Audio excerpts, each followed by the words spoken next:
he is just the most unique, unprecedented combination. BTK, asesino serial. Durante más de 30 años, un hombre aparentemente común caminó entre los habitantes de Wichita, Kansas. Padre de familia dedicado, un trabajador respetado y un líder religioso comprometido. Con una fachada pulcra se escondía uno de los asesinos más perturbadores de Estados Unidos. Un depredador silencioso que firmaba sus cartas con 3 letras siniestras, BTK. Para entender su historia es necesario retroceder en el tiempo. Una época que el historiador canadiense Peter Bronsky bautizó como la edad de oro de los asesinos en serie.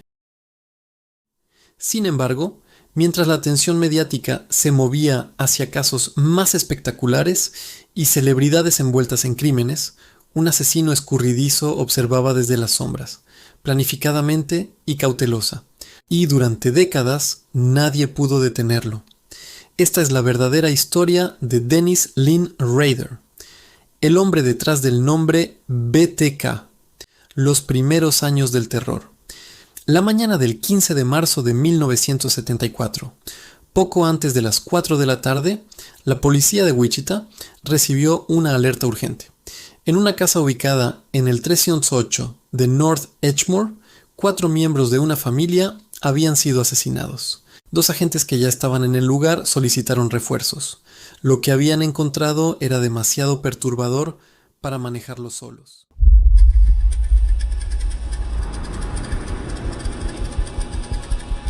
Dennis Rader tenía 28 años cuando asesinó a 4 miembros de la familia Otero. En cuanto a apariencias, era un hombre promedio. Por aquel entonces, Wichita era conocida como la capital aérea del mundo. Una ciudad tranquila, con familias trabajadoras, fábricas que daban empleo a miles y barrios, donde la gente dormía con las puertas sin seguro. Un lugar donde la violencia extrema parecía imposible. Los Otero eran una familia puertorriqueña que llevaba apenas 2 meses viviendo allí. Llegamos a Wichita cuando mi padre salió de la Fuerza Aérea. Encontró trabajo en Wichita en el aeródromo Cook. Éramos 5 hijos en la familia. Yo era el mayor. Chelsea era muy artística, creativa, escribía poesía y dibujaba muy bien. Joey era un hombrecito, él ya era todo un don Juan. Era apuesto, muy atlético. Mi madre y mi padre tenían una relación muy amorosa. Sí. Joseph Otero, de 38 años, era un veterano de las Fuerzas Aéreas estadounidenses. Su esposa Julie, de 34, se dedicaba a la crianza de sus 5 hijos, Charlie, Danny, Carmen, Josephine y Joseph. Aquel día, 3 de los niños habían ido a la escuela temprano. En la casa solo estaban los padres y los 2 menores, preparando el desayuno. El ataque ocurrió alrededor de las 8:20 de la mañana, cuando los hermanos mayores regresaron horas después. Se encontraron con un silencio extraño y el aire pesado. Al abrir la puerta se toparon con una escena que marcaría sus vidas para siempre. Sus padres estaban en la habitación principal, atados con sogas, amordazados y estrangulados. El pequeño Joseph, de 9 años, yacía en el suelo de su habitación con camisetas y una bolsa plástica en la cabeza. Su hermana Josephine, de 11 años, estaba colgada en el sótano, con la ropa interior deslizada hasta los tobillos. Había muerto por estrangulación. Los detectives observaron con horror que en la escena no había desorden, sino método, precisión, control. Los nudos utilizados eran complejos, algunos de corredera, otros de estrangulamiento progresivo. Eso fue enorme. 4 personas murieron en una casa en Wichita. Eso no sucedía. Los cuerpos de Joseph Otero, su esposa Julie, su hija Josephine y su hijo Joseph II fueron hallados en su hogar en Wichita. Las víctimas fueron atadas, amordazadas y estranguladas con una cuerda. Los investigadores se veían mal. Y era más que todo por los niños, por lo que le habían hecho a esos niños. Era invierno y había mucho hielo y nieve. A ella no le gustaba ya y a sus hijos yendo a la escuela. Y luego pensé, bueno, era mi primera fantasía que se haría realidad.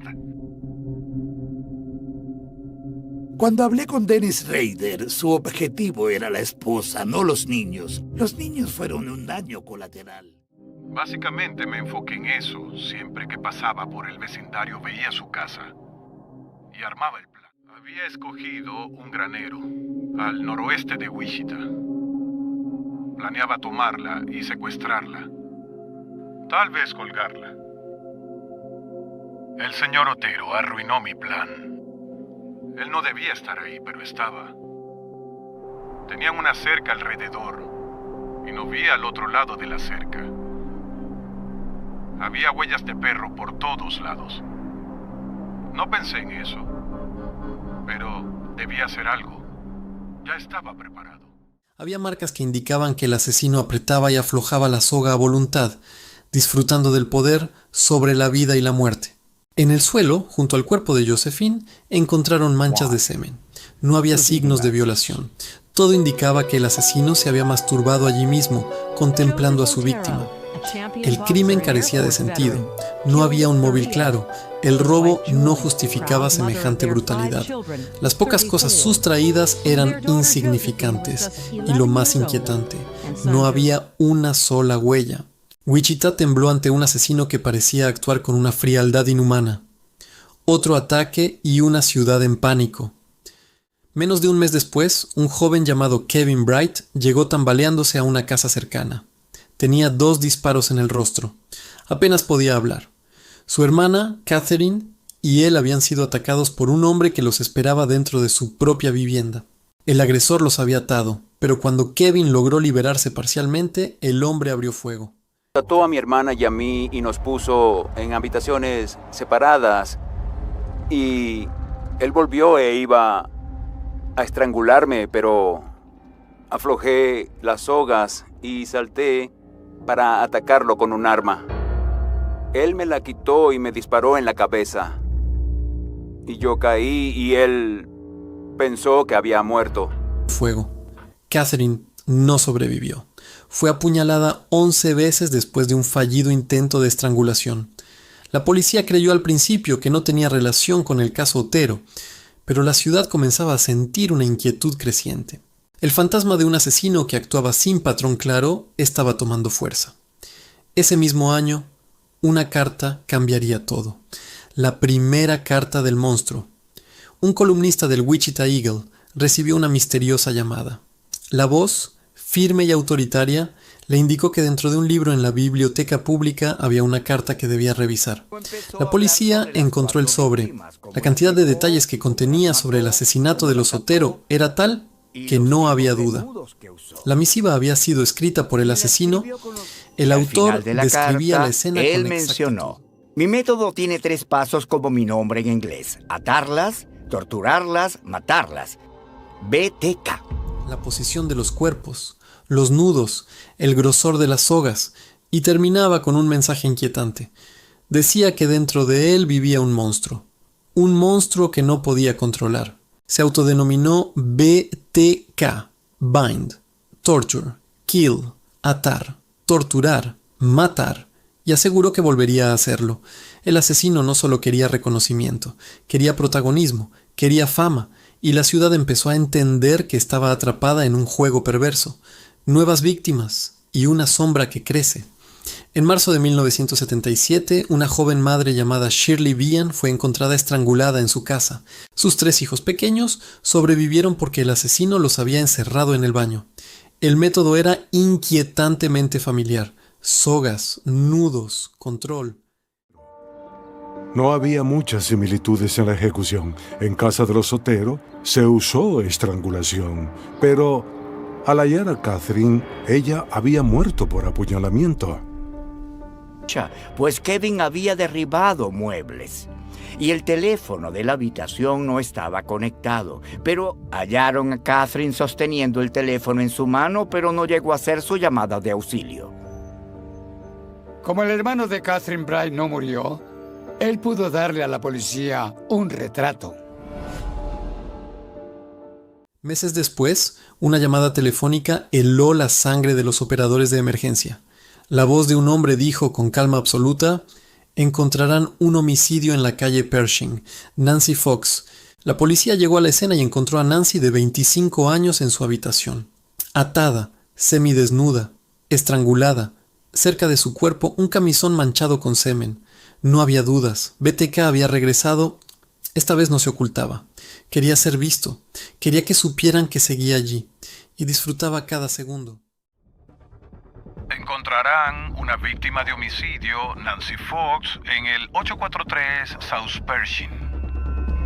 Lo siento, no puedo entenderlo. ¿Qué dirección? 843 South Pershing. Correcto.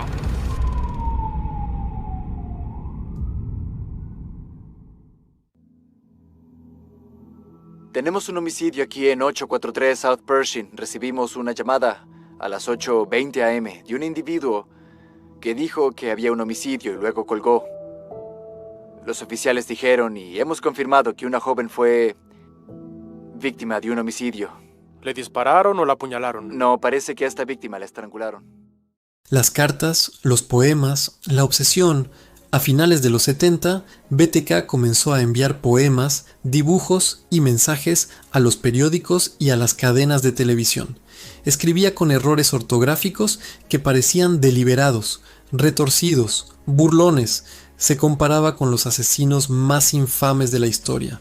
Pedía un nombre propio. Describía sus fantasías de dominación. Recordaba con detalle el momento en que colgó a la pequeña Josephine Otero. Decía que había un factor dentro de él, el factor X, una fuerza oscura que lo empujaba a matar. Los investigadores comprendieron que no perseguían solo a un criminal, perseguían a un hombre que construía una identidad, una criatura que necesitaba ser vista, temida y recordada, la desaparición y el miedo silencioso. Durante años, BTK pareció desvanecerse. Pasaron 7 años desde su última comunicación. La ciudad se relajó. Los investigadores envejecieron. Algunos se retiraron con la culpa de no haber podido atraparlo. BTK ha matado a 7 personas, oficial. ¿Qué tipo de pistas tiene? Honestamente no tenemos pistas sólidas. Tenemos pistas generales y evidencia circunstancial, pero no tenemos nada que apunte a un individuo en particular. Pero BTK no había desaparecido, solo estaba esperando. Sus fantasías seguían vivas, sus escritos seguían creciendo, y sus obsesiones nunca se apagaron. En 1985, 1986 y 1991, nuevos crímenes volvieron a despertar sospechas. Algunas escenas coincidían en método, otras se desviaban. Los detectives estaban desesperados, no podían confirmar nada, pero algo en su intuición les decía que BTK seguía entre ellos. ¿Cuántas personas debo matar para ver mi nombre en los periódicos? BTK. El productor ejecutivo Ron Lowen recibió la carta y está aquí para compartir información, Ron. Jack, la comunicación fue a través de una carta de 2 páginas dirigida al canal 10KAKE. Fue firmada con las iniciales BTK. BTK dice haber estrangulado a un total de 7 mujeres. 7 personas, en su mayoría mujeres. Nos dio una lista de sus víctimas, empezando con la número 5. Pero el asesino no hablaba. Y en el silencio la ciudad olvidaba. La reaparición del fantasma. En 2004, 30 años después del primer crimen, un periodista publicó un artículo recordando el asesinato de la familia Otero. Días después, el periódico recibió un sobre con fotografías del cadáver de Vicky Wegerle, asesinada en 1986. Nadie había tomado esas fotos, solo el asesino. BTK había vuelto, y estaba listo para jugar otra vez. Los detectives creen que la carta es de BTK porque tiene información sobre un homicidio de hace 2 décadas vinculado a BTK, del que solo sabría el asesino. BTK alega en su carta que Vicky Wegerle fue su 8ª víctima. Su tono era frío, casi administrativo. Describió cada asesinato con precisión técnica. Habló de su pene como un instrumento ritual que llamaba Sparky Big Time. Explicó los procedimientos que seguía antes de atacar. Detalló cada uno de sus proyectos, como los llamaba. Proyecto Pequeño México, Proyecto Piano, proyecto Barrera. No había emoción, no había culpa, solo el placer del control.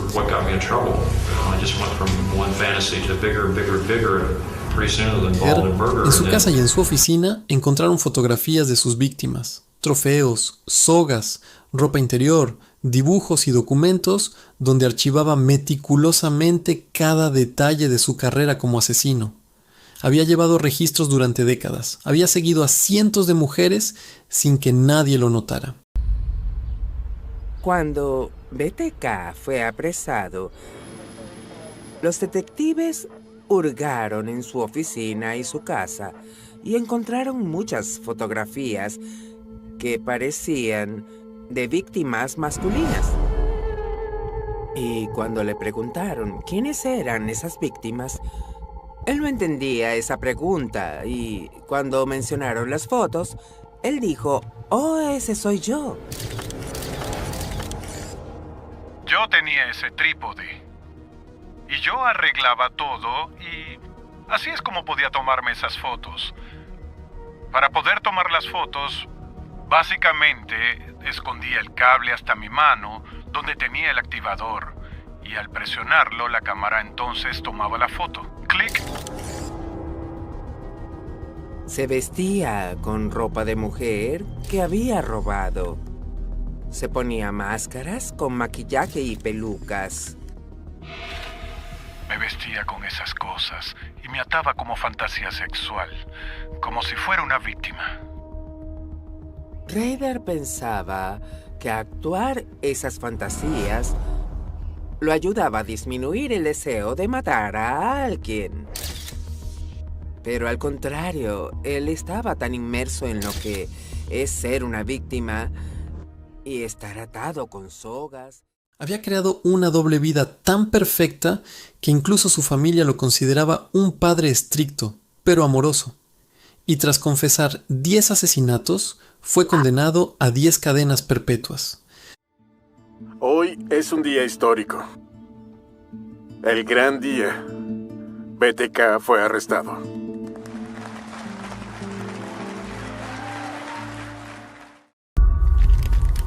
Ahora te preguntaré, ¿cómo te declaras de estos 10 cargos? Culpable. Muy bien. ¿Te declaras culpable porque eres culpable o tú...? Sí, señor. Muy bien, señor Rader. Necesito conocer más información. Bueno, yo estrangulé a la señora Otero. Fue sentenciado a 10 cadenas perpetuas consecutivas.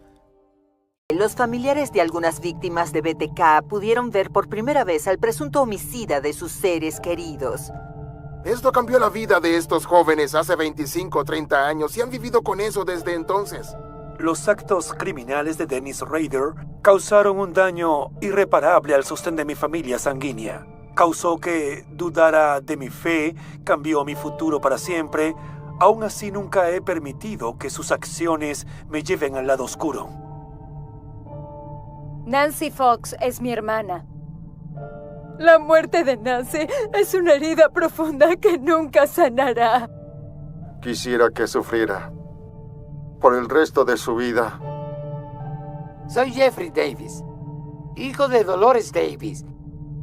Por los últimos 5.326 días me he preguntado cómo sería confrontar la cloaca andante que arrebató la preciada vida de mi madre.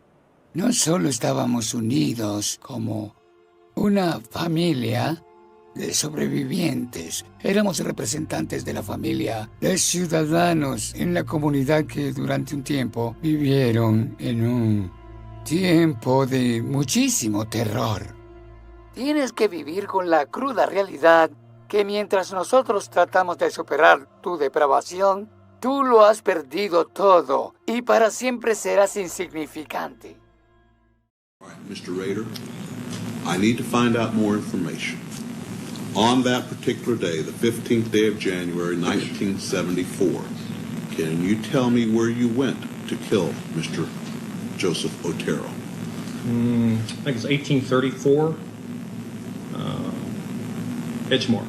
All right. Can you tell me approximately what time of day you went there? Somewhere between 7 and 7:30.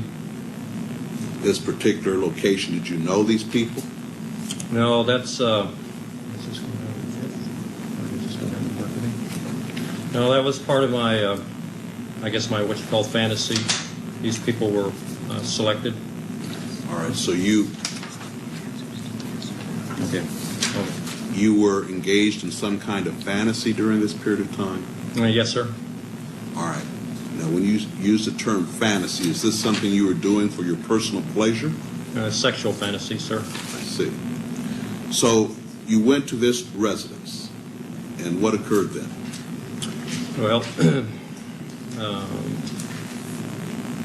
I had did some thinking on what I was going to do to either Mrs. Otero or Josephine, and basically broke into the house, or didn't break into the house, but when they came out of the house, I came in and confronted the family, and then we went from there. All right. Had you planned this beforehand? To some degree, yes. After I got in the house, I lost control of it, but it was, you know, in the back of my mind, I had some ideas what I was going to do, but I basically panicked that first day, so. Beforehand, did you know who was there in the house? I thought Mrs. Otero and the two kids, the two younger kids were in the house. I didn't realize Mr. Otero was going to be there. All right. How did you get into the house, Mr. Rader? I came through the back door, cut the phone lines, waited at the back door, had reservations about even going or just walking away, but pretty soon the door opened and I was in. All right, so the door opened, was it open for you, or did something? I think one of the kids, I think the junior, or not junior, yes, the younger, Joseph opened the door. He probably let the dog out because the dog was in the house at that time. All right, when you went into the house, what happened then?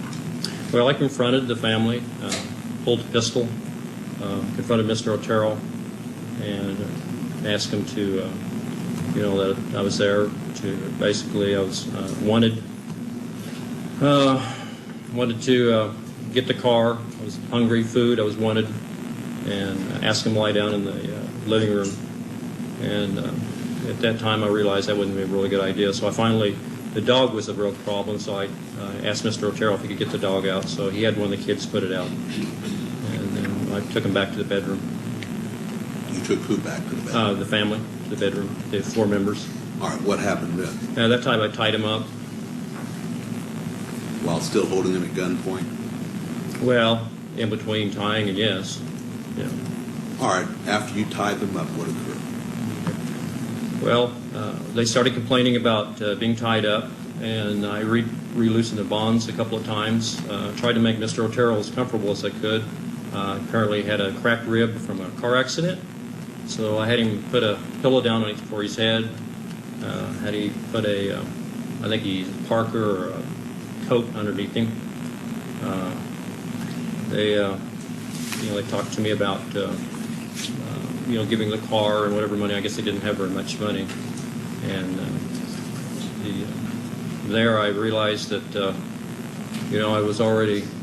I didn't have a mask on or anything. They already could ID me, and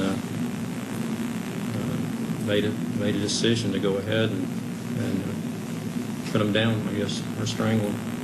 All right, what did you do to Joseph Otero Sr.? Joseph Otero? Yeah, okay. Joseph Otero Sr., Mr. Otero, the father. I put a plastic bag over his head and then some cords and then tightened it. And this was in the bedroom? Yes, sir. Did he, in fact, suffocate and die as a result of this? Not right away. No, sir, he didn't. What happened?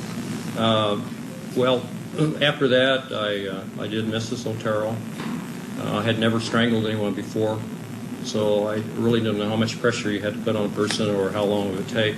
But was she also tied up there in the yes, bedroom? Yes, yeah, both her hands and their feet were tied up. She was on the bed. Where were the children? Josephine was on the bed, and Junior was on the floor this time. So we're talking first of all about Joseph Otero. So you had put the bag over his head and tied it, and he did not die right away. Can you tell me what happened in regards to Joseph? He moved over real quick, and I think tore a hole in the bag, and I could tell that he was having some problems there. But at that time, the whole family just went panicked on me, so I worked pretty quick. I got What Mrs. did you worked pretty quick. Well, What I mean, did you do? I strangled Mrs. Otero, and she went out, or passed out. I thought she was dead. She passed out. Then I strangled Josephine. She passed out, or I thought she was dead. And then I went over and put a bag on Junior's head, and then, if I remember right, Mrs. Otero came back. She came back and... Sir, let me ask you about Joseph Otero Sr. You Senior? indicated he had torn a hole in the bag. Mm-hmm. And what did you do with him then? I put another bag over it, or either that or if I recollect, I think I put either a cloth or a T-shirt or something over his head, and then another bag, and then tighten it down. Did he subsequently die? Well, yes. I didn't just stay there and watch him. Then I was moving around the room. But all right. So you indicated you strangled Mrs. Otero after you had done this. Is that correct? now I went back and strangled her again. That finally killed her at that time. So this is in regards to count 2. You had first of all put the bag over Joseph Otero's head, and he tore a hole in the bag. Then you went ahead. Did you strangle Mrs. Otero then, Okay. or did you go First back? of all, Mr. Otero was strangled, or a bag put over his head and strangled. Then I thought he was going down, and I went over and strangled Mrs. Otero, and I thought she was down. Then I strangled Josephine, thought she was down, and then I went over to Junior and put the bag on his head. After that, Mrs. Otero woke back up, and she was pretty upset and what's going on. So I came back, and at that point in time, strangled her for a death strangle at that time. With your hands or what? No, with a cord, with a rope. And then I think at that point in time, I redid Mr. Otero, put the bag over his head, went over and then took Junior. Before that, she asked me to save her son. So I actually had taken the bag off, and then I was really upset at that point in time. So basically, when Mr. Otero was down, Mrs. Otero was down, I went ahead and took Junior. I put another bag over his head and took him to the other bedroom at that time. What did you do then? Put a bag over his head. I put a cloth over his head, a T-shirt, and a bag so he couldn't tear a hole in it. And he subsequently died from that. And then when I went back, Josephine had woke back up. What did you do then? And I took her to the basement and eventually hung her. All right, you hung her in the basement? Yes, sir. All right, did you do anything else at that time? Yes, I had some sexual fantasies. But that was after she was hung. All right. What did you do then? Went through the house, kind of cleaned it up. It's called the right-hand rule. You go from room to room. Picked everything up. I think I took Mr. Otero's watch. I guess I took a radio. I'd forgot about that, but apparently I took a radio. Why did you take these things? I don't know. I have no idea. Just... What happened then? I got the keys to the car. In fact, I had the keys, I think, earlier before that because I wanted to make sure I had a way of getting out of the house. And clean the house up a little bit, make sure everything's packed up, and left through the front door. And they went over to their car, and then drove over to Dillon's and left the car there. Then eventually walked back to my car. All right. Now, sir, from what you have just said, I take it that the facts you've told me apply to both counts 1, all of counts 1, 2, 3, and 4. Is that correct? Yes, sir. Now, Mr. Rader. Your Honor, Yes. there's one thing that needs to be corrected on that record, and that is originally I believe he indicated 1834 Edgemore. The address was actually 803 Edgemore. All right, but I'd ask if it occurred in Central County. He indicated what had happened. I don't believe the exact address is important.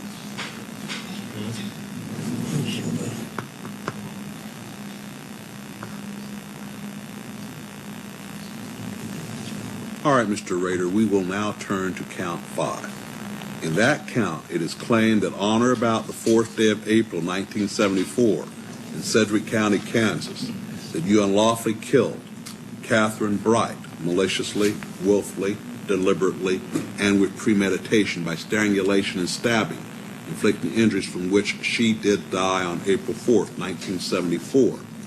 Can you tell me what occurred on that day?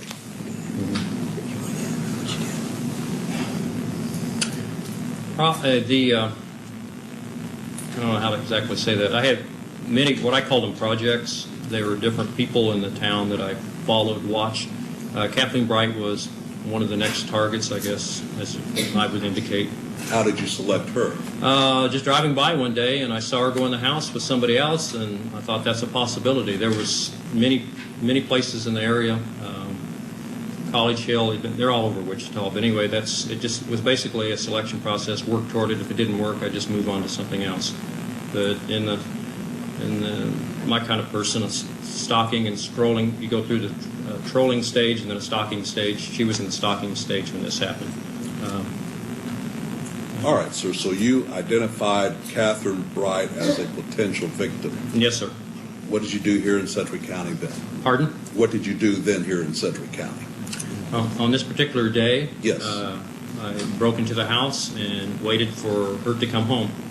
How did you break into the house? Through the back door on the east side. All right, and you waited for her to come home. Where Yes, did sir. you wait? In the house there, probably close to the bedroom. I walked through the house and kind of figured out where I'd be if they came through. All right. What happened then? She and Kevin Bright came in. I wasn't expecting him to be there. And come find out, I guess they were related. That time I approached him and told him I was wanted in California, needed some car. Basically the same thing that I told the Turtles. Kind of ease him, make him feel better. And proceeded to, I think I had him tie her up first. And then I tied him up or vice versa. I don't remember right now. Let me ask, you indicated you had some items to tie these people with. Did you bring these items, both the Oteros and to this location? The Oteros I did. I'm not really sure on the Brights. There was some, when I was working with the police, there was some controversy on that. Probably more likely I did, but if I had brought my stuff and used my stuff, Kevin would probably be dead today. All right. I'm not bragging on that. It's just a matter of fact. It's the bonds I tied him up with that he broke them. So, all right. And maybe same with Catherine.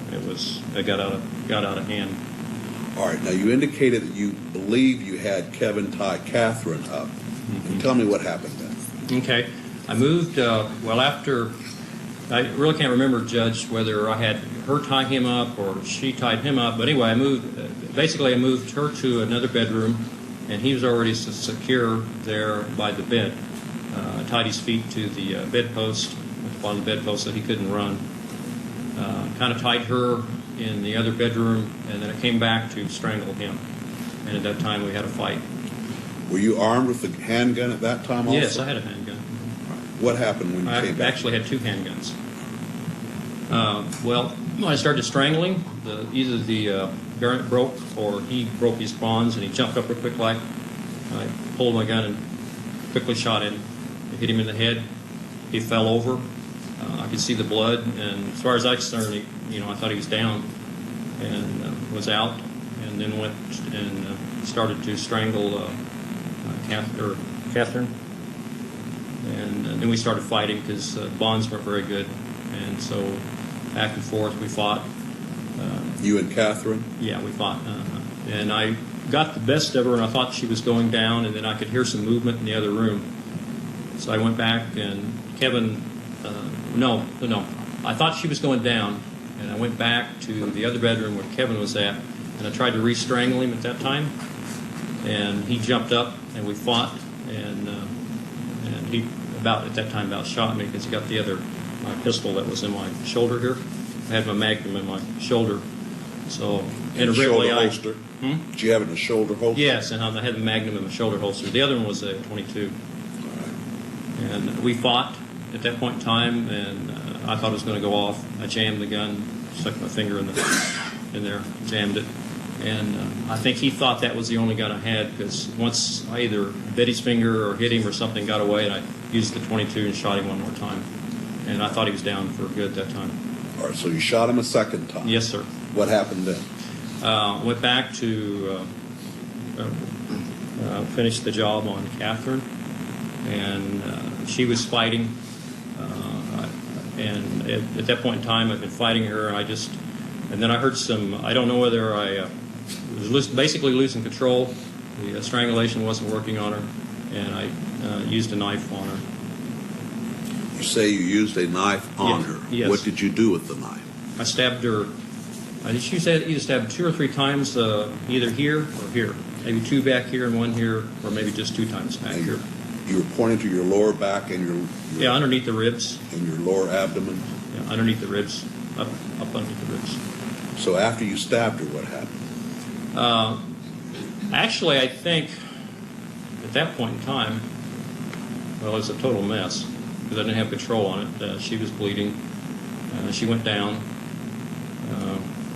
I think I just went back to check on Kevin, or at that basically same time I heard him escape. It could be one of the two. But all of a sudden the front door of the house was open and he was gone.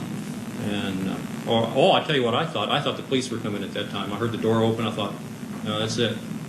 And I stepped out there, and I could see him running down the street. So I quickly cleaned up everything that I could and left. All right, now, Mr. Rader, you indicated that at the Oteros you did not have a mask on. Did you have a mask on at the Brights? No, I didn't. All right, so what happened then? I already had the keys to the cars, and I thought I had the right key to the right car. I ran out to their car, and I think it was a pickup out there, and I tried it, didn't work, and at that point in time he was gone, running down the street. I thought, yeah, I'm in trouble. So I tried it, didn't work, so I just took off, ran, I went east, and then worked back toward the WSU campus where my car was parked. All right, so you had parked your car at the Wichita State University campus? Yes, on the campus, How far away was the Brights residence? Oh, I parked, was that 13th? And they were on 13th. Was it 17th? Yeah. I was just about 1 block south of 17th where the car was. There's a park there. I parked by that park. And then I walked to 13th to the Brights residence. So I basically ran back. All right, so you were able to get to your car and get away. Yes, sir. Now let's turn to count number 6.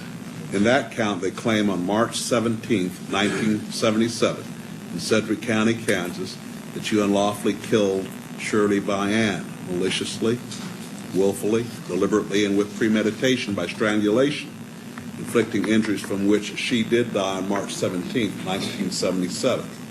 Can you tell me what you did on that day? As before, Vian was actually on that one, she was completely random. There was actually someone across from Dillon's was a potential target. It was called Project Green, I think. I had project numbers assigned to it.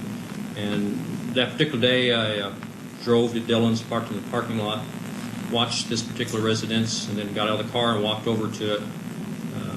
It's probably the police report, the address. I don't remember the address now. Knocked, nobody answered it. So I was all keyed up, so I just started going through the neighborhood. I'd been through the neighborhood before. I kind of knew a little of the layout of the neighborhood. I've been through the back alleys, knew where some certain people lived. While I was walking down Hydraulic, I met a young boy and asked him if he could ID some pictures. Kind of was a rust, I guess, or roost, as you call it, and kind of feel it out. And saw where he went, and I went to another address and knocked on the door. Nobody opened the door, so I just noticed where he went and went to that house, and we went from there. Now, you call these projects, were these sexual fantasies also? Potential hits. Yeah, in my world, that's what I called them. All right. So they were you called went... projects, hits. All right, and why did you have these potential hits? Was this to gratify some sexual interest? Or... Yes, sir. I had a lot of them, so it's just if one didn't work out, I just moved to another one. All right. So, as I'm to understand it, then on the 17th of March, 1977, you saw this little boy go into a residence, and you tried another residence. No one was there. You tried another residence. No one was there, so you went to the residence with the little boy. Yeah. And I watched where he went. What happened then? After I tried this one residence, nobody came to the door. I went to this house where he went in, knocked on the door, and told him I was a private detective. Showed him a picture that I had just showed the boy, and asked him if they could ID the picture. And at that time, I had the gun here, and I just kind of forced myself in. I just walked in, just opened the door and walked in, and then pulled a pistol. What gun? What pistol? 357 Magnum. So you only had one gun with you this time? Yes, sir. What happened then? I told Mrs. Diane that I had a problem with sexual fantasies, that I was going to tie her up, and that I might have to tie the kids up, and if she would cooperate with me at that time. We went back. She was extremely nervous. I think she even smoked a cigarette. And then we went back to one of the back areas of the porch, explained to her that I had done this before. And I think at that point in time, I think she was sick because she had her night robe on. And I think if I remember right, she had been sick. And I think she came out of the bedroom when I went in the house. So anyway, we went back to her bedroom, and I proceeded to tie the kids up, and they started crying and got real upset. So I said, no, this is not going to work. So we moved them to the bathroom.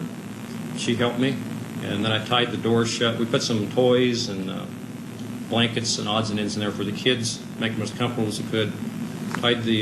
We tied one of the bathroom doors shut so they couldn't open it, and she went back and helped me shove the bed up against the other bathroom door.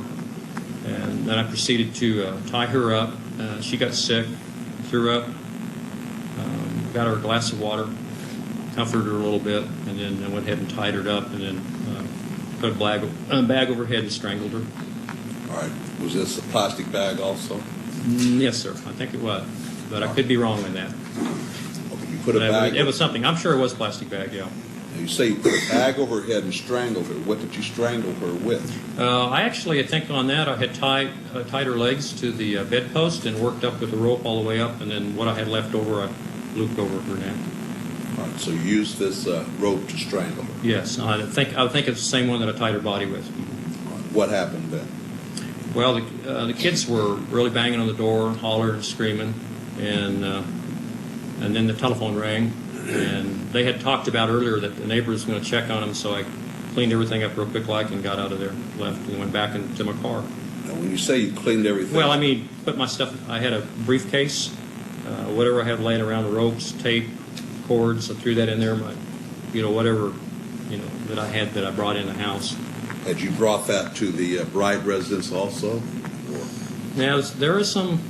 I think there's some basic stuff, but I don't remember bringing total stuff like I did to some of the others. Was this a kit that you had prepared? Yeah, yes, I called my hit kit. All right, sir. You left the Vian residence, and had you parked your vehicle near there? Yeah, it's still in the same parking lot there at Dillon's, at Hydraulic and what is that? Harry? Lincoln and Hydraulic. All right, in count 7, it is claimed that on the 8th day of December 1977 in Sedgwick County, Kansas, that you unlawfully killed a human being, that being Nancy Fox, maliciously, willfully, deliberately, and with premeditation, by strangulation, inflicting injuries from which the said Nancy Fox did die on December 8th, 1977. Can you tell me what you did on that day here in Sedgwick County? Nancy Fox was another one of the projects. When I was trolling the area, I noticed her go in the house one night. Sometimes I would, anyway, I put her down as a potential victim. Let me ask you one thing, Mr. Rader. You used that term when you were patrolling the area. What do you mean by that? It's called stalking or trolling. So you were not working in any form or fashion? You were just... I don't know. If you read much about serial killers, they go through what they call the different phases. That's one of the phases they go through as a trolling stage. You're looking for a victim at that time, and that you could be trolling for months or years. But once you lock in on a certain person, then you become stalking. And that might be several of them, but you really home in on that person. They basically become that's the victim, or that's what you want to do. He said trolling with a T, not a trolling. He did say trolling. I thought he said trolling. Oh, okay. All right. No, I wasn't working, sir. All right. No, this was off my hours. All right. So you basically identified Nancy Fox as one of your projects. What happened then? At first, she was spotted, and then I did a little homework. I dropped by once to check the mailbox to see what her name was, found out where she worked, stopped by there once at Hillsburg, kind of sized her up. The more I knew about a person, the more I felt comfortable with it. So I did that a couple of times. And then I just selected a night, which was this particular night, to try it, and it worked out. All right. Can you tell me what you did on the night of December 8th, 1977? Now, about 2 or 3 blocks away, I parked my car and walked to that residence. Knocked at the door first to make sure, see if anybody was in there, because I knew she arrived home at a particular time from where she worked. Nobody answered the door, so I went around to the back of the house, cut the phone lines. I could tell that there wasn't anybody in the north apartment. Broke in and waited for her to come home in the kitchen. All right. Did she come home? Yes, she did. What happened? I confronted her, told her there I had a problem, sexual problem, that I would have to tie her up and have sex with her. She was a little upset. We talked for a while. She smoked a cigarette. While we smoked a cigarette, I went through her purse, identifying some stuff. And she finally said, well, let's get this over with so I can go call the police. And I said, okay. And she said, can I go to the bathroom? And I said, yes. She went to the bathroom and I told her when she came out to make sure that she was undressed. And when she came out, I handcuffed her. And I don't really remember whether... Sir? You handcuffed her? You had a pair of handcuffs? Yes, sir. What happened then? Well, anyway, I handcuffed her, had her lay on the bed, and then I tied her feet, and then I was also undressed to a certain degree, and then I got on top of her, and then I reached over, took either her feet were tied or not tied. But anyway, I think I had a belt. I took the belt and then strangled her with a belt at that time. All right. After you had strangled her, what happened then? Okay. After I strangled her with the belt, I took the belt off and retied that with pantyhose real tight. Removed the handcuffs and tied those with pantyhose. Can't remember the colors right now. I think I maybe retied her feet, or if they hadn't already, they were probably already tied. Her feet were, and at that time masturbated, sir. All right. Had you had sexual relations with her before? No. I told her I was, but I did not. So you masturbated, then what did you do? Dressed and then went through the house, took some of her personal items and kind of cleaned the house up, went through it, checked everything, and then left. All right. The address? He's established it was in Sedgwick County. I don't know the exact address.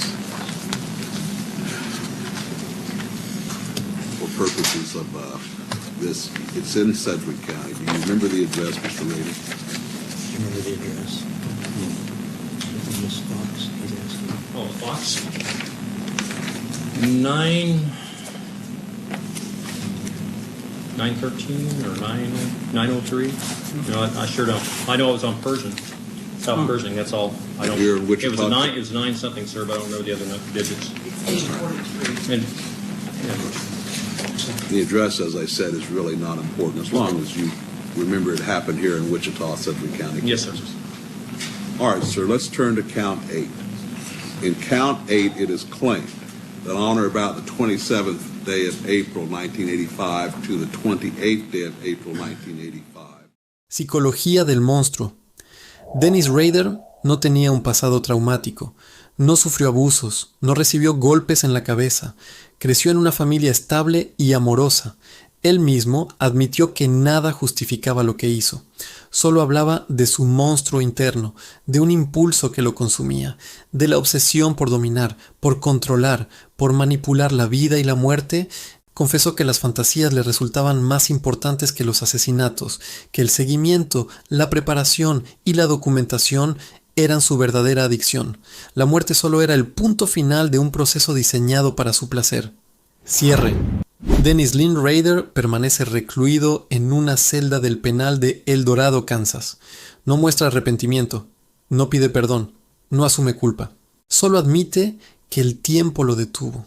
El tiempo y su propia arrogancia. Durante 3 décadas, BTK manipuló a una ciudad entera. Disfrutó cada carta, cada titular, cada reacción. Fue un depredador que caminó entre todos sin despertar sospechas. Un hombre que descubrió que el verdadero poder no estaba solo en matar, sino en controlar el miedo de miles. Y aunque hoy vive detrás de barrotes, su sombra permanece, un recordatorio de que el mal a veces puede llevar el rostro más común. Descargo de responsabilidad. La historia que acabas de escuchar está basada en hechos reales, fuentes documentadas y registros oficiales del caso BTK. Su finalidad es únicamente informativa y busca analizar el impacto social, legal y psicológico alrededor de estos crímenes. En ningún momento se pretende glorificar a los responsables ni promover la violencia. Todo el contenido ha sido adaptado para mantenerse dentro de los lineamientos de seguridad y comunidad de YouTube. Si este tipo de investigaciones te interesa y quieres apoyar el proyecto, te invito a suscribirte al canal, dejar tu like y compartir tu opinión en los comentarios. Tu participación ayuda a que podamos seguir creando contenido serio, respetuoso y profundamente documentado sobre los casos que marcaron la historia del true crime.